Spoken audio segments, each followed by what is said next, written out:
Border ਤੇ ਬੰਦ ਰਸਤੇ ਖੋਲਣ ਦੀ ਕਵਾਇਦ। ਹਰਿਆਣਾ ਸਰਕਾਰ ਦੀ ਹਾਈ ਪਾਵਰ ਕਮੇਟੀ ਨੇ ਕਿਸਾਨਾਂ ਨਾਲ ਕੀਤੀ ਬੈਠਕ। ਬਾਰਡਰ ਤੇ ਬੰਦ ਪਏ ਰਸਤੇ ਦਾ ਵੀ ਲਿਆ ਜਾਇਜ਼ਾ। ਦਿੱਲੀ ਮੋਰਚੇ ਦੇ 11 ਮਹੀਨੇ ਪੂਰੇ ਹੋਣ ਤੇ ਦੇਸ਼ ਭਰ ਵਿੱਚ ਕਿਸਾਨਾਂ ਦਾ ਹੱਲਾ ਬੋਲ। ਡੀਸੀ ਦਫ਼ਤਰ ਦੇ ਬਾਹਰ ਲਾਏ ਧਰਨੇ। ਤਿੰਨੇ ਖੇਤੀ ਕਾਨੂੰਨ ਰੱਦ ਕਰਨ ਦੇ ਨਾਲ ਲਖੀਮਪੁਰ ਕਾਂਡ ਵਿੱਚ ਕੇਂਦਰੀ ਮੰਤਰੀ ਦੀ ਬਰਖਾਸਤਗੀ ਦੀ ਕੀਤੀ ਮੰਗ। ਲਖੀਮਪੁਰ ਕਾਂਡ ਵਿੱਚ ਸੁਪਰੀਮ ਕੋਰਟ ਨੇ यूपी ਸਰਕਾਰ ਦੀ ਜਾਂਚ ਤੇ ਚੁੱਕੇ ਸਵਾਲ। ਪੁੱਛਿਆ 4000 ਦੀ ਭੀੜ ਵਿੱਚ ਸਿਰਫ 23 ਚਸ਼ਮਦੀਦ ਕਿਉਂ। ਹੋਰ ਚਸ਼ਮਦੀਦਾਂ ਦੀ ਭਾਲ ਕਰਨ ਦੇ ਨਿਰਦੇਸ਼। ਚਸ਼ਮਦੀਦਾਂ ਦੀ ਸੁਰੱਖਿਆ ਯਕੀਨੀ ਬਣਾਉਣ ਦੇ ਵੀ ਹੁਕਮ। ਅਰੂਸਾ ਆਲਮ ਨੂੰ ਲੈ ਕੇ ਰੰਧਾਵਾ ਦਾ ਕੈਪਟਨ ਤੇ ਵੱਡਾ ਹਮਲਾ। ਬੋਲੇ ਗੁਰਬਾਣੀ ਵਿੱਚ ਵੀ ਪਰਾਈ ਮਹਿਲਾ ਨਾਲ ਰਹਿਣ ਦੀ ਮਨਾਹੀ। ਭੜਕੀ ਅਰੂਸਾ ਨੇ ਰੰਧਾਵਾ ਨੂੰ ਕੋਰਟ ਵਿੱਚ ਘੜੀਸਣ ਦਿੱਤੀ ਧਮਕੀ। ਕਿਹਾ ਇਹ ਲੋਕ ਲੱਕੜ ਬੱਗੇ ਨੇ, ਕੈਪਟਨ ਨੂੰ ਨੋਚ ਕੇ ਖਾਣ ਨੂੰ ਤਿਆਰ। ਪੰਜਾਬ ਕਾਂਗਰਸ ਦੇ ਕਲੇਸ਼ ਵਿਚਾਲੇ ਸੋਨੀਆ ਗਾਂਧੀ ਦੀ ਕਾਂਗਰਸੀਆਂ ਨੂੰ ਨਸੀਹਤ। ਨਿੱਜੀ ਮੁਫਾਦਾਂ ਨੂੰ ਰੱਖਣ ਪਾਸੇ ਏਕਤਾ ਤੇ ਅਨੁਸ਼ਾਸਨ ਨਾਲ ਚੋਣਾਂ ਦੀ ਕਰਨ ਤਿਆਰੀ। ਪੰਜਾਬ ਸਣੇ 5 ਸੂਬਿਆਂ ਦੇ ਪ੍ਰਧਾਨਾਂ ਨਾਲ ਮਹਾਮੰਥਨ ਜਾਰੀ। ਕੈਪਟਨ ਕੱਲ੍ਹ ਕਰ ਸਕਦੇ ਨੇ ਨਵੀਂ ਪਾਰਟੀ ਦਾ ਐਲਾਨ। ਚੰਡੀਗੜ੍ਹ ਵਿੱਚ ਸਵੇਰੇ 11 ਵਜੇ ਪ੍ਰੈਸ ਕਾਨਫਰੰਸ। ਰੰਧਾਵਾ ਬੋਲੇ ਵੱਡੀ ਗਲਤੀ ਕਰਨ ਜਾ ਰਹੇ ਨੇ ਕੈਪਟਨ। ਨਵਜੋਤ ਕੌਰ ਦਾ ਤੰਜ 4.5 ਸਾਲਾਂ ਵਿੱਚ ਕੰਮ ਕੀਤਾ ਹੁੰਦਾ ਤਾਂ ਨਾ ਬਣਾਉਣੀ ਪੈਂਦੀ ਆਪਣੀ ਪਾਰਟੀ। ਅਰਵਿੰਦ ਕੇਜਰੀਵਾਲ ਦੀ ਪੰਜਾਬ ਸਰਕਾਰ ਤੋਂ ਅਪੀਲ। ਮੀਂਹ ਨਾਲ ਖਰਾਬ ਫਸਲ ਦਾ ਕਿਸਾਨਾਂ ਨੂੰ ਮਿਲੇ ਉਚਿਤ ਮੁਆਵਜ਼ਾ। ਦਿੱਲੀ ਸਰਕਾਰ ਪ੍ਰਤੀ ਏਕੜ ਦੇ ਹਿਸਾਬ ਨਾਲ ਦੇ ਰਹੀ ਹੈ 50,000 ਰੁਪਏ। ਲੁਧਿਆਣਾ ਵਿੱਚ ਪ੍ਰੋਗਰੈਸਿਵ ਪੰਜਾਬ ਇਨਵੈਸਟਰ ਸਮਿਟ ਦਾ ਆਗਾਜ਼। ਮੁੱਖ ਮੰਤਰੀ ਚਰਨਜੀਤ ਚੰਨੀ ਵੀ ਸ਼ਾਮਿਲ। ਸੂਬੇ ਭਰ ਵਿੱਚ ਨਿਵੇਸ਼ ਵਧਾਉਣ ਲਈ ਸਨਅਤਕਾਰਾਂ ਨੂੰ ਲੁਭਾਉਣ ਦੀ ਕੋਸ਼ਿਸ਼।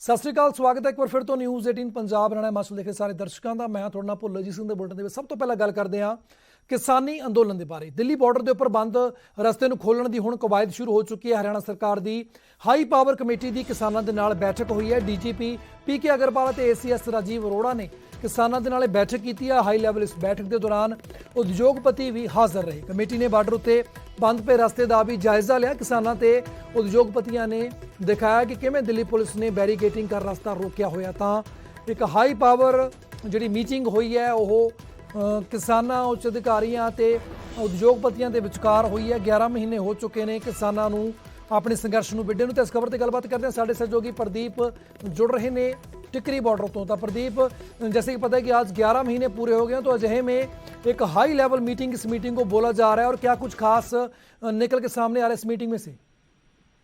जी बुलरजीत, बिल्कुल 11 महीने इस आंदोलन को चलते हुए हो गए हैं, जिसके चलते दिल्ली की सीमाएं पूरी तरह से सील की हुई हैं। दिल्ली पुलिस ने इन सीमाओं को सील कर रखा है ताकि किसान दिल्ली में एंटर ना कर सके। किसान दिल्ली में प्रदर्शन करने के लिए घरों से निकले थे, लेकिन वो उन्हें दिल्ली की सीमाओं पर बैठे हुए 11 महीने हो गए हैं।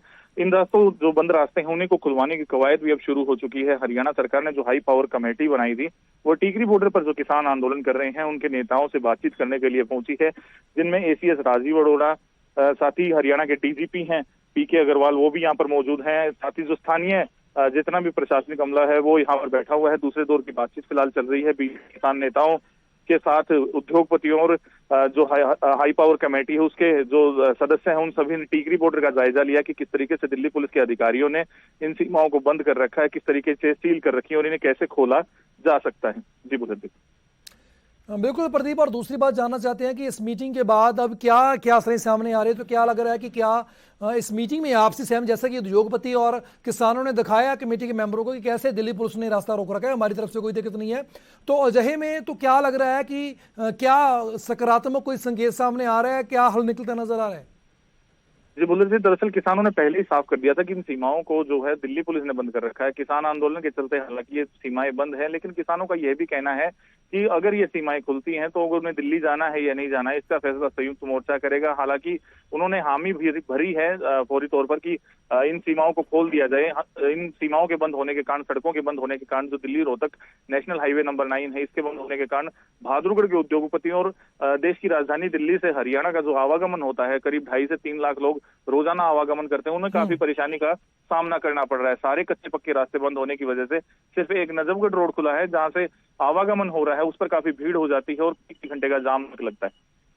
जी बोला जी। बिल्कुल प्रदीप, तो फिलहाल के लिए बहुत बहुत धन्यवाद अपडेट देने के लिए। तो एक हाई लैवल उच्च स्तरीय बैठक हुई है दिल्ली के बॉर्डर को खोलण को लैके, जिस दे विच किसान, उद्योगपति ते ਜਿਹੜੇ ਸਰਕਾਰੀ ਨੁਮਾਇੰਦੇ ਸੀ ਉਹ ਸ਼ਾਮਲ ਹੋਏ ਨੇ। ਉਹਨਾਂ ਦੇ ਵੱਲੋਂ ਪੂਰੇ ਮੌਕੇ ਦਾ ਜਾਇਜ਼ਾ ਲਿਆ ਗਿਆ ਔਰ ਕਿਸਾਨਾਂ ਦੇ ਵੱਲੋਂ ਵੀ ਉਹਨਾਂ ਨੂੰ ਭਰੋਸਾ ਦਿਵਾਇਆ ਗਿਆ ਕਿ ਉਹਨਾਂ ਦੇ ਵੱਲੋਂ ਕਿਸੇ ਤਰੀਕੇ ਦੀ ਕੋਈ ਵੀ ਬੈਰੀਕੇਡ ਨਹੀਂ ਕੀਤੀ ਗਈ। ਜਿਹੜੇ ਵੀ ਰਸਤੇ ਰੋਕੇ ਗਏ ਨੇ ਉਹ ਦਿੱਲੀ ਦੇ ਜਿਹੜੇ ਸਰਕਾਰ ਜਿਹੜੇ ਕਹਿ ਲਈ ਕਿ ਪੁਲਿਸ ਦੇ ਵੱਲੋਂ ਰੋਕੇ ਗਏ ਨੇ, ਉਹਨਾਂ ਦੇ ਵੱਲੋਂ ਕਿਸੇ ਤਰੀਕੇ ਦਾ ਕੋਈ ਵੀ ਢਿੱਕਾ ਲੋਕਾਂ ਨੂੰ ਨਹੀਂ ਰੱਖਿਆ ਹੋਇਆ।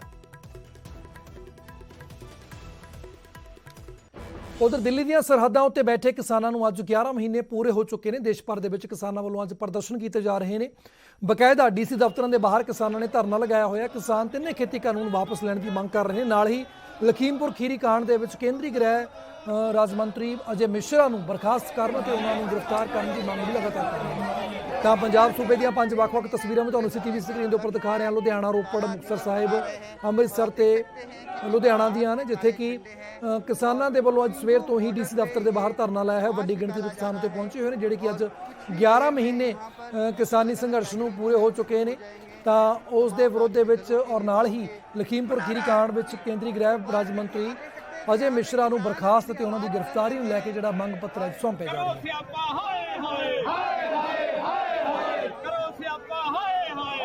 ਜੀ ਅੱਜ ਤੁਸੀਂ ਦੇਖ ਰਹੇ ਹੋ ਅੰਮ੍ਰਿਤਸਰ ਡੀਸੀ ਦਫ਼ਤਰ ਦੇ ਖਿਲਾਫ ਕਿੱਡਾ ਵੱਡਾ ਅਸੀਂ ਧਰਨਾ ਤੇ ਘਿਰਾਓ ਕਰਕੇ ਬੈਠੇ ਹੋਏ ਆ।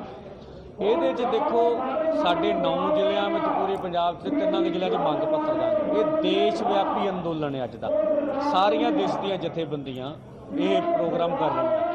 ਮੁੱਖ ਇਹਦੀ ਮੰਗ ਆ ਵੀ ਜਿਹੜੇ ਲਖੀਮਪੁਰ ਖੀਰੀ ਯੂਪੀ ਜਿਹੜੇ ਸਾਡੇ ਕਿਸਾਨਾਂ ਤੇ ਜੀਪ ਚੜਾ ਕੇ ਸ਼ਹੀਦ ਕੀਤੇ ਸੀ, ਉਹਦਾ ਜਿਹੜਾ ਮੁੱਖ ਦੋਸ਼ੀ ਆ ਅਜੇ ਮਿਸ਼ਰਾ ਜਿਹੜਾ ਕੇਂਦਰੀ ਗ੍ਰਹਿ ਰਾਜ ਮੰਤਰੀ ਆ, ਉਹਨੂੰ ਅਜੇ ਤੱਕ ਗ੍ਰਿਫਤਾਰ ਨਹੀਂ ਕੀਤਾ ਗਿਆ।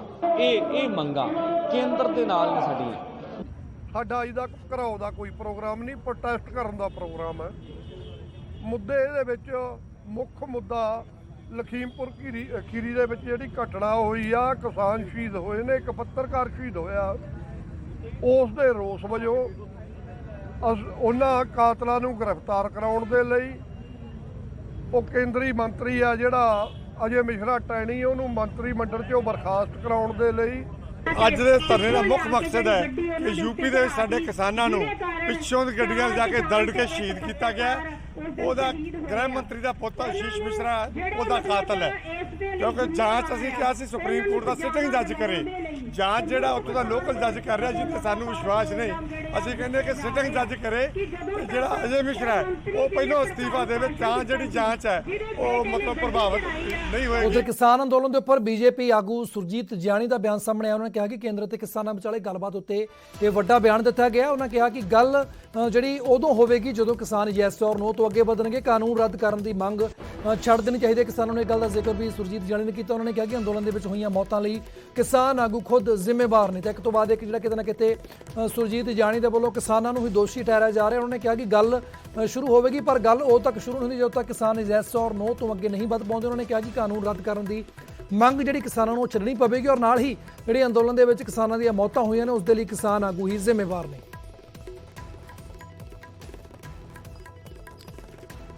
ਤਾਂ ਬੀਜੇਪੀ ਦੇ ਸੀਨੀਅਰ ਆਗੂ ਨੇ ਸੁਰਜੀਤ ਜਿਆਣੀ, ਜਿਨ੍ਹਾਂ ਦੇ ਵੱਲੋਂ ਕਿਸਾਨੀ ਅੰਦੋਲਨ ਨੂੰ ਅੱਜ 11 ਮਹੀਨੇ ਪੂਰੇ ਹੋਣ ਤੇ ਲੈ ਕੇ ਵੱਡਾ ਬਿਆਨ ਦਿੱਤਾ ਗਿਆ। ਉਹਨਾਂ ਨੇ ਕਿਹਾ ਕਿ ਗੱਲਬਾਤ ਪਹਿਲਾਂ ਵੀ ਹੋਈ ਹੈ, ਗੱਲਬਾਤ ਭਵਿੱਖ ਦੇ ਵਿੱਚ ਵੀ ਹੋਏਗੀ, ਪਰ ਜਦ ਤੱਕ ਕਿਸਾਨ ਆਪਣੀ ਯੈਸ ਔਰ ਨੋ ਤੋਂ ਅੱਗੇ ਨਹੀਂ ਵਧਣਗੇ ਉਨੀ ਦੇਰ ਤੱਕ ਸਕਾਰਾਤਮਕ ਗੱਲਬਾਤ ਪੋਸੀਬਲ ਨਹੀਂ ਹੋ ਪਾਏਗੀ। ਉਹਨਾਂ ਨੇ ਕਿਹਾ ਕਿ ਕਾਨੂੰਨ ਰੱਦ ਕਰਨ ਦੀ ਜਿਹੜੀ ਮੰਗ ਹੈ ਉਹ ਕਿਸਾਨਾਂ ਨੂੰ ਛੱਡਣੀ ਪਵੇਗੀ ਜੇਕਰ ਅਗਲੀ ਕੋਈ ਰਣਨੀਤੀ ਜਾਂ ਫਿਰ ਵਿਉਂਤਬੰਦੀ ਕਰਨੀ ਹੈ ਗੱਲਬਾਤ ਦੇ ਲਈ ਅੱਗੇ ਜਿਹੜੇ ਸਮੀਕਰਨ ਤਿਆਰ ਕਰਨੇ। ਇਸ ਤੋਂ ਬਿਨਾਂ ਉਹਨਾਂ ਨੇ ਬੋਲਿਆ ਕਿ ਜਿਸ ਤਰੀਕੇ ਨਾਲ ਕਿਸਾਨਾਂ ਦੀਆਂ ਅੰਦੋਲਨ ਦੇ ਵਿੱਚ ਮੌਤਾਂ ਹੋਈਆਂ ਨੇ ਤਾਂ ਉਸ ਦੇ ਲਈ ਸਰਕਾਰ ਨਹੀਂ ਬਲਕਿ ਕਿਸਾਨ ਆਗੂ ਖੁਦ ਹੀ ਜ਼ਿੰਮੇਵਾਰ ਨੇ।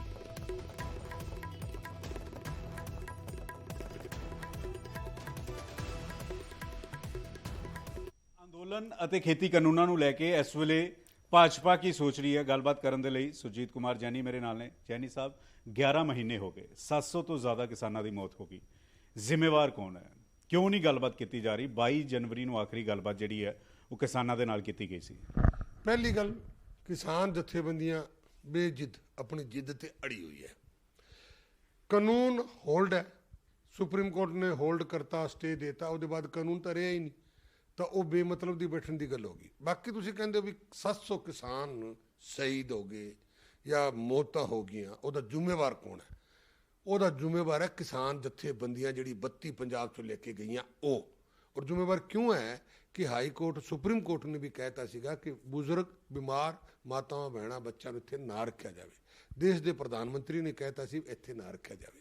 ਸਰਕਾਰ ਤਾਂ ਜ਼ਿੰਮੇਵਾਰ ਉਦੋਂ ਹੋਣੀ ਸੀਗੀ ਜੇ ਸਰਕਾਰ ਕੋਈ ਗੋਲੀ ਸਿੱਕਾ ਲਾਠੀ ਡੰਡਾ ਜੇ ਕਰਦੀ, ਕਿਸੇ ਤਰ੍ਹਾਂ ਦਾ ਕੋਈ ਉਤਪੀੜਨ ਕਰਦੀ। ਸਰਕਾਰ ਨੇ ਤਾਂ ਕੁਝ ਕਿਹਾ ਹੀ ਨਹੀਂ। ਜਿੱਥੇ ਸਰਕਾਰ ਨੇ ਕੁਝ ਕੀਤਾ ਵੀ ਨਹੀਂ। ਕਿਉਂ ਨਹੀਂ ਗੱਲਬਾਤ ਲਈ ਬੁਲਾਇਆ ਜਾ ਰਿਹਾ? 22 ਜਨਵਰੀ ਨੂੰ ਆਖਰੀ ਗੱਲਬਾਤ ਸੀ, 10 ਮਹੀਨੇ ਹੋ ਗਏ। 10 ਮਹੀਨਿਆਂ ਤੋਂ ਕਿਸਾਨ ਵਿਚਾਰਾ ਸੜਕਾਂ ਤੇ ਬੈਠਾ ਹੋਇਆ, ਰੁਲਿਆ ਹੋਇਆ। ਦੇਖੋ ਗੱਲ ਕੀ ਹੈ, ਕਿਸਾਨ ਜਥੇਬੰਦੀਆਂ ਹਰੇਕ ਬੀਜੇਪੀ ਦੇ ਲੀਡਰ ਦੀ, ਦੇਸ਼ ਦੇ ਪ੍ਰਧਾਨ ਮੰਤਰੀ ਦੀ ਜੋ ਮਜ਼ਾਕ ਔਰ ਖਿੱਲੀ ਇਹਨਾਂ ਨੇ ਉਡਾਈ ਹੈ 11 ਮਹੀਨਿਆਂ 'ਚ, ਸੀਰੀਅਸ ਹੋ ਕੇ ਕਦੇ ਕੋਈ ਗੱਲ ਨਹੀਂ ਕੀਤੀ ਇਹਨਾਂ ਨੇ, ਔਰ ਨਾ ਹੀ ਇਸ ਚੀਜ਼ ਨੂੰ ਮੁਕਾਉਣਾ ਇਹ ਚਾਹੁੰਦੇ ਸੀਗੇ। ਸੈਂਟਰ ਸਰਕਾਰ ਨੇ ਤਾਂ ਪਹਿਲੇ ਦਿਨ ਹੀ ਕਹਿਤਾ ਸੀ ਕਿ ਵੀ ਜੋ ਤੁਹਾਨੂੰ ਇਹਦੇ ਵਿੱਚ ਲੱਗਦਾ ਆਪਾਂ ਉਹ ਠੀਕ ਕਰ ਲੈਂਦੇ ਹਾਂ, ਔਰ ਜੋ ਇਹਦੇ ਵਿੱਚ ਤੁਸੀਂ ਸੋਧ ਕਰਨੀ ਹੈ ਉਹ ਕਰ ਲਓ। ਇਹ ਕਾਨੂੰਨ ਨਹੀਂ ਹੈ ਕਿ ਇਹ ਕਾਨੂੰਨ ਨਹੀਂ ਹੈ ਕਿ ਵਿਵਸਥਾ ਹੈ, ਉਹਦੇ ਵਿੱਚ ਇੱਕ ਸਹੂਲੀਅਤ ਹੈ, ਤੁਸੀਂ ਮਨ ਕਰਨਾ ਕਰੋ, ਨਾ ਕਰੋ, ਕੋਈ ਕਾਨੂੰਨ ਕੋਈ ਸਖਤ ਨਹੀਂ ਹੈ। ਫਿਰ ਜੇ ਇਹ ਜੀ ਕਾਨੂੰਨਾਂ ਦੀ ਗੱਲ ਕਰਦੇ ਆ ਪੰਜਾਬ ਦੇ ਲੋਕ, ਤਾਂ ਇਹ ਤਾਂ ਆਲਰੇਡੀ ਪੰਜਾਬ 'ਚ ਪਹਿਲੇ ਕਾਨੂੰਨ ਲਾਗੂ ਸੀ, ਕੰਟਰੈਕਟ ਫਾਰਮਿੰਗ ਦਾ ਸੀ, ਵੱਡੇ ਘਰਾਣੇ ਨੂੰ ਕੈਪਟਨ ਵੀ, ਉਦੋਂ ਕਿਉਂ ਨਹੀਂ ਵਿਰੋਧ ਕੀਤਾ? ਇਹ ਮਤਲਬ ਸਭ ਨੂੰ ਜਿਹੜੀ ਗੱਲ ਅਸੀਂ ਕਹਿ ਰਹੇ ਸੀ, ਅਸੀਂ ਜੋ ਬੋਲਦੇ ਸੀ ਨਾ, ਅਸੀਂ ਕਹਿੰਦੇ ਇਹਦੇ ਵਿੱਚ ਕਿਸਾਨਾਂ ਦਾ ਝੰਡਾ ਔਰ ਰਾਜਨੀਤੀ ਇਹਦੇ ਵਿੱਚ ਵੜ ਗਈ। ਕਿਸਾਨਾਂ ਦੇ ਝੰਡੇ ਥੱਲੇ, ਝੰਡਾ ਕਿਸਾਨਾਂ ਦਾ ਹੋ ਗਿਆ, ਔਰ ਸਾਰੀ ਪਾਰਟੀਆਂ ਜਿਹੜੇ ਮੋਦੀ ਵਿਰੋਧੀ ਲੋਕ ਉਹ ਝੰਡੇ ਥੱਲੇ ਹੋ ਗਏ। ਭਾਵੇਂ ਉਹਨਾਂ ਦਾ 36 ਦਾ ਆંકੜਾ ਸੀਗਾ, ਪਰ ਮੋਦੀ ਵਿਰੋਧੀ ਉਹ ਝੰਡਾ ਜਿਹੜਾ ਕਾਂਗਰਸੀ ਕੀ ਝੰਡਾ ਜਿਹੜਾ ਕਿਸਾਨੀ ਝੰਡੇ ਦੇ ਥੱਲੇ ਆ ਗਏ। ਔਰ ਅਸੀਂ ਕਹਿੰਦੇ ਇਹਦੇ ਵਿੱਚ ਰਾਜਨੀਤੀ ਹੈ। ਫਿਰ ਅਸੀਂ ਕਿਹਾ ਇਹਦੇ ਵਿੱਚ ਕਾਮਰੇਡ ਹੈ। ਅਸੀਂ ਉਦਾਹਰਨ ਵੀ ਦਿੱਤਾ ਵੀ ਇਹ ਕਾਮਰੇਡ ਕਦੇ ਦੇਸ਼ ਦਾ ਭਲਾ ਨਹੀਂ ਚਾਹੁੰਦੇ, ਸੂਬੇ ਦਾ ਭਲਾ ਨਹੀਂ ਚਾਹੁੰਦੇ। ਇਹਨਾਂ ਦੀ ਸੋਚ ਹੋਰ ਹੀ ਹੁੰਦੀ ਹੈ। ਜਿੱਥੇ ਇਹਨਾਂ ਦਾ ਝੰਡਾ ਲੱਗਿਆ, ਜਦੋਂ ਤੱਕ ਉਹ ਬਰਬਾਦ ਨਹੀਂ ਹੁੰਦਾ ਫੈਕਟਰੀ ਕਾਰਖਾਨਾ, ਉਦੋਂ ਤੱਕ ਇਹਨਾਂ ਦਾ ਝੰਡਾ ਨਹੀਂ ਲੈਂਦਾ। ਅੱਜ ਕਿਸਾਨੀ ਨੂੰ ਬਰਬਾਦ ਜਿਹੜੀ ਕਾਮਰੇਡ ਕਰਕੇ ਛੱਡਣਗੇ, ਅੱਜ ਇਹ ਆਪ ਹੀ ਮੰਨਣ ਲੱਗੇ। ਇਹਨਾਂ ਦੇ ਬੁਲਾ ਕਿਉਂ ਨਹੀਂ ਰਹੇ ਤੁਸੀਂ? ਗੱਲਬਾਤ ਲਈ ਬੁਲਾ ਕਿਉਂ ਨਹੀਂ ਰਹੇ? ਗੱਲਬਾਤ ਸ਼ੁਰੂ ਕਰੋ। ਬਾਰ ਬੁਲਾਏ, ਔਰ ਇੱਕੋ ਹੀ ਗੱਲ ਯਸ ਔਰ ਨੋ। ਉੱਥੇ ਜਾ ਕੇ ਮੀਟਿੰਗ 'ਚ ਕੁਰਸੀਆਂ ਮੂੰਹ ਫੋਰ ਕੇ ਬਹਿ ਜਾਣਾ, ਤਖਤੀ ਤੇ ਲਿਖਣਾ, ਮੌਨ ਧਾਰ ਕਰ ਲੈਣਾ, ਇਹ ਕੋਈ ਗੱਲਾਂ ਨਹੀਂ ਹੁੰਦੀਆਂ। ਜਦੋਂ ਮੈਂ ਨਹੀਂ ਦੇਖਿਆ ਕਦੀ ਯੂਨੀਅਨ, ਹਮੇਸ਼ਾ ਮੈਂ ਦੇਖੀ ਹੈ 40 ਸਾਲ ਦੀ ਰਾਜਨੀਤੀ ਯੂਨੀਅਨ ਦੇਖੀ ਹੈ, 10 ਮੰਗਾਂ ਮੰਗਦੀਆਂ ਹੈ ਔਰ 7-6 ਪੂਰੀ ਹੋ ਜਾਣ, ਧੰਨਵਾਦ ਕਰਕੇ ਆ ਜਾਂਦੇ। ਐਵੇਂ ਯੂਨੀਅਨ ਕਦੇ ਤੁਸੀਂ ਕਦੋਂ ਬੁਲਾਓਗੇ? ਸਰਕਾਰ ਤਿਆਰ ਹੈ, ਉਹ ਤਾਂ ਕਹਿੰਦਾ ਆ ਜਾਓ। ਯਸ ਔਰ ਨੋ ਦੀ ਗੱਲ ਛੱਡੋ, ਜੋ ਮਰਜ਼ੀ। ਕਿਸਾਨ ਇਹ ਕਹਿ ਰਹੇ ਹੋ ਕਿ 11 ਮਹੀਨੇ ਬਾਅਦ ਵੀ ਕਾਨੂੰਨ ਵਾਪਸ ਨਹੀਂ ਹੋਣਗੇ। ਇਸ ਤੋਂ ਅੱਗੇ ਸੋਧਾਂ ਵਾਲੀ ਗੱਲ ਹੀ ਜਿਹੜੀ ਕਾਨੂੰਨ ਵਾਪਸ ਦੀ ਗੱਲ ਹੁੰਦੀ ਤਾਂ 11 ਮਹੀਨੇ ਲੱਗਦੇ ਹੀ ਕਿਉਂ? ਔਰ ਕਾਨੂੰਨ ਹੈ ਹੀ ਨਹੀਂ। ਕੀ ਹੈ ਕਾਨੂੰਨ? ਮੈਨੂੰ ਦੱਸੋ। ਇੱਕ ਸੁਵਿਧਾ ਹੈ, ਤੁਹਾਨੂੰ ਲੈਣੀ ਲਿਓ ਨਾ ਲਿਓ। ਕੰਟਰੈਕਟ ਫਾਰਮਿੰਗ ਅਸੀਂ, ਸਾਡੇ ਤਾਂ ਦਾਦਾ ਪੜਦਾਦੇ ਕਰਦੇ ਹੁੰਦੇ ਸੀ, ਅਸੀਂ ਠੇਕੇ ਦੇ ਨਾ ਦਿਓ ਨਾ। ਕੈਪਟਨ ਅਮਰਿੰਦਰ ਸਿੰਘ ਪਾਰਟੀ ਬਣਾ ਰਹੇ ਆ। ਕੈਪਟਨ ਅਮਰਿੰਦਰ ਸਿੰਘ ਕਹਿ ਰਹੇ ਮੈਂ ਹੱਲ ਕਰਾਉਂਗਾ। ਲੱਗਦਾ ਹੈ ਕਿ ਕੈਪਟਨ ਅਮਰਿੰਦਰ ਸਿੰਘ ਹੱਲ ਕਰਵਾ ਪਾਉਣਗੇ? ਅਮਿਤ ਸ਼ਾਹ ਦੇ ਨਾਲ ਕਈ ਸਾਰੀਆਂ ਮੀਟਿੰਗਾਂ ਪਿਛਲੇ ਦਿਨਾਂ 'ਚ ਹੋਈਆਂ ਨੇ। ਅਸੀਂ ਧੰਨਵਾਦ ਕਰਦੇ ਹਾਂ ਕੈਪਟਨ ਸਾਹਿਬ ਦਾ। ਕੋਈ ਵੀ ਬੰਦਾ ਕਰਾਵੇ, ਕੋਈ ਫੈਸਲਾ ਤਾਂ ਕਰਾਵੇ, ਅੱਛੀ ਗੱਲ ਹੈ। ਜਿੰਨਾ ਦੇਸ਼ ਦਾ, ਸੂਬੇ ਦਾ ਜਿੰਨਾ ਚਲੋ ਨੁਕਸਾਨ, ਧੰਦਾ ਜਿਹੜਾ ਨੁਕਸਾਨ ਹੋਇਆ ਉਹ ਤਾਂ ਚਲੋ ਭਰਪਾਈ ਹੋ ਜਾਏ। ਜਿਹੜਾ ਬੰਦਿਆਂ ਦਾ ਕੋਈ ਨੁਕਸਾਨ ਆਪਾਂ ਕਹਿੰਦੇ ਉਹ ਹੋਇਆ, ਜਾਂ ਜਿਹੜੀ ਹੈ ਮਨਾਂ 'ਚ ਫਰਕ ਆ ਗਿਆ, ਭਾਈਚਾਰੇ 'ਚ ਜਿਹੜੀ ਫਰਕ ਆ ਗਈ, ਉਹ ਭਰਪਾਈ ਜਿਹੜੀ ਹੈ ਉਹ ਬੜੀ ਸਾਡੇ ਵਾਸਤੇ ਔਖੀ ਗੱਲ ਹੁੰਦੀ ਹੈ। ਤੁਹਾਨੂੰ ਲੱਗਦਾ ਕੈਪਟਨ ਅਮਰਿੰਦਰ ਸਿੰਘ ਮਸਲੇ ਦਾ ਹੱਲ ਕਰਵਾ ਪਾਉਣਗੇ ਨਵੀਂ ਪਾਰਟੀ ਬਣਾ ਕੇ? ਦੇਖੋ, ਲੱਗਦਾ ਕਿ ਕੋਸ਼ਿਸ਼ ਅਸੀਂ ਵੀ ਕੀਤੀ ਹੈ, ਔਰ ਬੜਾ ਲੋਕਾਂ ਨੇ ਕੋਸ਼ਿਸ਼ ਕੀਤੀ ਹੈ, ਬੜੇ ਲੋਕਾਂ ਨੇ ਕੋਸ਼ਿਸ਼ ਕੀਤੀ ਹੈ। ਹੁਣ ਕੈਪਟਨ ਸਾਹਿਬ ਕਹਿੰਦੇ ਮੈਂ ਹੱਲ ਕਰਾਊਂਗਾ ਤਾਂ ਕਰਾ ਦੇਣ, ਅੱਛੀ ਗੱਲ। ਅਸੀਂ ਕਦੋਂ ਕਹਿੰਦੇ ਨਾ ਕਰਾ। ਕੈਪਟਨ ਅਮਰਿੰਦਰ ਸਿੰਘ ਦੀ ਨਵੀਂ ਪਾਰਟੀ ਨਾਲ ਅਲਾਈਅੰਸ ਕਰੋਗੇ? ਨਾਲ ਚੱਲੇਗੀ ਬੀਜੇਪੀ? ਜਿਵੇਂ ਪਹਿਲਾਂ ਅਕਾਲੀ ਦਲ ਸੀ, ਹੁਣ 2022 ਦਾ ਟੀਚਾ ਅਗਰ ਬੀਜੇਪੀ ਸੋਚ ਰਹੀ ਹੈ ਤਾਂ ਫਿਰ ਕੈਪਟਨ ਅਮਰਿੰਦਰ ਸਿੰਘ ਦੇ ਨਾਲ ਸੱਤਾ 'ਚ ਵਾਪਸੀ ਹੋਏਗੀ? ਅਜੇ ਭਾਰਤੀ ਜਨਤਾ ਪਾਰਟੀ ਤਰਫੋਂ ਕਿਸੇ ਤਰ੍ਹਾਂ ਦਾ ਕੋਈ ਸਾਡੇ ਹਾਈਕਮਾਂਡ ਦਾ ਕੋਈ ਬਿਆਨ ਨਹੀਂ ਅੱਜ ਤੱਕ। ਕੈਪਟਨ ਸਾਹਿਬ ਦਾ ਬਿਆਨ ਆ ਰਿਹਾ ਕਿ ਮੈਂ ਪਾਰਟੀ ਬਣਾਉਂਗਾ ਆਪਦੀ, ਔਰ ਭਾਰਤੀ ਜਨਤਾ ਪਾਰਟੀ ਨਾਲ ਮੈਂ ਅਲਾਈਅੰਸ ਕਰ ਸਕਦਾ, ਮੈਂ ਇਕੱਠਾ ਚੱਲ ਸਕਦਾ। ਜੋ ਵੀ ਬਿਆਨ ਉਧਰੋਂ ਆ ਰਿਹਾ, ਜਦੋਂ ਕੈਪਟਨ ਸਾਹਿਬ ਆਪਦਾ ਨਿਰਣੇ ਲੈ ਲੈਣਗੇ, ਹਾਈਕਮਾਂਡ ਨਾਲ ਸਾਡੇ ਦਿੱਲੀ ਬਹਿ ਜਾਣਗੇ, ਜੋ ਫੈਸਲਾ ਕਰਨਗੇ ਸਾਨੂੰ ਮਨਜ਼ੂਰ ਹੈ। ਸਾਡੀ ਪਾਰਟੀ ਜੋ ਫੈਸਲਾ ਕਰੇਗੀ। ਕੈਪਟਨ ਅਮਰਿੰਦਰ ਸਿੰਘ ਦਾ ਫਾਇਦਾ ਹੋਏਗਾ, ਉਹਨਾਂ ਦੀ ਪਾਰਟੀ ਦਾ ਫਾਇਦਾ ਹੋਏਗਾ, ਕਿਉਂਕਿ 4.5 ਸਾਲ ਤਾਂ ਤੁਸੀਂ ਕੈਪਟਨ ਅਮਰਿੰਦਰ ਸਿੰਘ ਤੇ ਵੀ ਨਿਸ਼ਾਨੇ ਸਾਧਦੇ ਰਹੇ ਜਦੋਂ ਮੁੱਖ ਮੰਤਰੀ ਸੀਗੇ।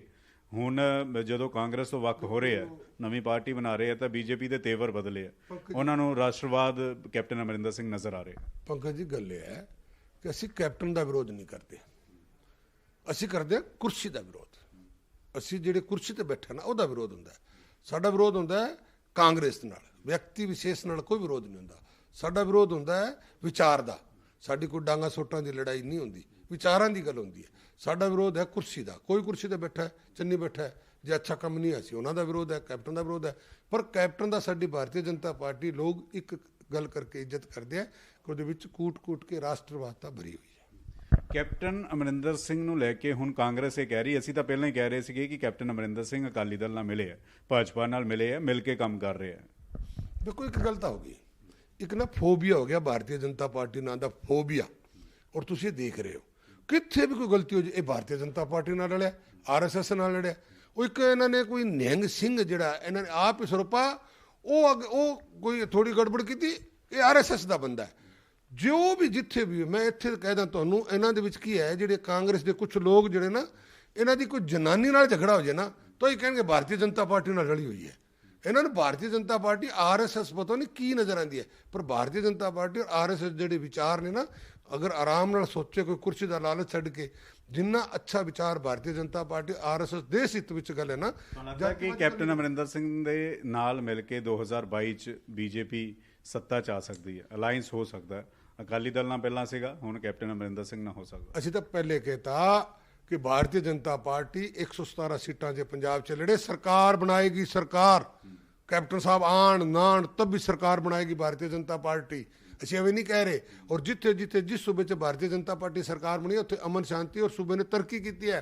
ਭਾਵੇਂ ਯੂਪੀ ਦੇਖ ਲਓ, ਗੁਜਰਾਤ ਦੇਖ ਲਓ, ਮੱਧ ਪ੍ਰਦੇਸ਼ ਦੇਖ ਲਓ, ਜੰਮੂ ਦੇਖ ਲਓ, ਸ਼੍ਰੀਨਗਰ ਦੇਖ ਲਓ, ਜਿੱਥੇ ਜਿੱਥੇ ਭਾਰਤੀ ਜਨਤਾ ਪਾਰਟੀ ਆਈ ਹੈ, ਲਾ ਐਂਡ ਆਰਡਰ ਔਰ ਲੋਕਾਂ ਨੂੰ ਇਨਸਾਫ ਮਿਲਿਆ। ਅਰੂਸ ਆਲਮ ਨੂੰ ਲੈ ਕੇ ਕਾਂਗਰਸ ਦੇ ਲੀਡਰ ਤਾਂ ਨਿਊਜ਼ 18 ਦੇ ਉੱਪਰ ਬੋਲੇ ਨੇ ਸੁਰਜੀਤ ਜਿਆਣੀ, ਜਿਹੜੇ ਕਿ ਬੀਜੇਪੀ ਦੇ ਸੀਨੀਅਰ ਆਗੂ ਨੇ। ਉਹਨਾਂ ਨੇ ਕਿਹਾ ਕਿ ਜਿਸ ਤਰੀਕੇ ਦੇ ਨਾਲ ਕਿਸਾਨਾਂ ਦਾ ਰਵੱਈਆ ਅਜਿਹੇ ਤਰੀਕੇ ਦੇ ਵਿੱਚ ਸਕਾਰਾਤਮਕ ਗੱਲ ਜਿਹੜੀ ਆ ਉਹ ਨਹੀਂ ਹੋ ਪਾਏਗੀ। ਉਹਨਾਂ ਨੇ ਕਿਹਾ ਕਿ ਕਿਸਾਨਾਂ ਨੂੰ ਆਪਣੀ ਜਿੱਦ ਛੱਡਣੀ ਪਵੇਗੀ, ਕਿਸਾਨਾਂ ਨੂੰ ਯੈਸ ਔਰ ਨੋ ਤੋਂ ਅੱਗੇ ਵਧਣਾ ਪਊਗਾ। ਉਹਨਾਂ ਨੇ ਕਿਹਾ ਕਿ ਕੇਂਦਰ ਤੇ ਕਿਸਾਨਾਂ ਤੇ ਕੇਂਦਰ ਸਰਕਾਰ ਦੇ ਵਿਚਕਾਰ ਗੱਲਬਾਤ ਜ਼ਰੂਰ ਹੋਵੇਗੀ, ਪਰ ਇਸ ਸਭ ਦੇ ਲਈ ਕਿਸਾਨਾਂ ਨੂੰ ਪਹਿਲਾਂ ਆਪਣਾ ਮਨ ਬਣਾਉਣਾ ਪਵੇਗਾ। ਜੇਕਰ ਕਿਸਾਨ ਇਹ ਜਿੱਦ ਛੱਡ ਦੇਣ ਕਿ ਖੇਤੀ ਕਾਨੂੰਨ ਰੱਦ ਕੀਤੇ ਜਾਣ ਤਾਂ ਹੀ ਇਹ ਗੱਲ ਪੋਸੀਬਲ ਹੋ ਸਕਦੀ ਹੈ, ਔਰ ਯੈਸ ਨੋ ਤੋਂ ਅੱਗੇ ਵੱਧ ਕੇ ਕਿਸਾਨਾਂ ਨੂੰ ਗੱਲ ਕਰਨੀ ਪਵੇਗੀ। ਔਰ ਜਿਹੜੀਆਂ ਅੰਦੋਲਨ ਦੇ ਦੌਰਾਨ ਕਿਸਾਨਾਂ ਦੀਆਂ ਮੌਤਾਂ ਹੋਈਆਂ ਨੇ ਉਸ ਦੇ ਲਈ ਸੁਰਜੀਤ ਜਿਆਣੀ ਨੇ ਕਿਹਾ ਕਿ ਕੇਂਦਰ ਸਰਕਾਰ ਨਹੀਂ ਬਲਕਿ ਜਿਹੜੇ ਕਿਸਾਨ ਆਗੂ ਨੇ ਉਹ ਉਹਨਾਂ ਦੀ ਮੌਤ ਦੇ ਲਈ ਜ਼ਿੰਮੇਵਾਰ ਨੇ। ਤਾਂ ਵੱਡਾ ਬਿਆਨ ਕਹਿ ਸਕਦੇ ਹਾਂ। 11 ਮਹੀਨੇ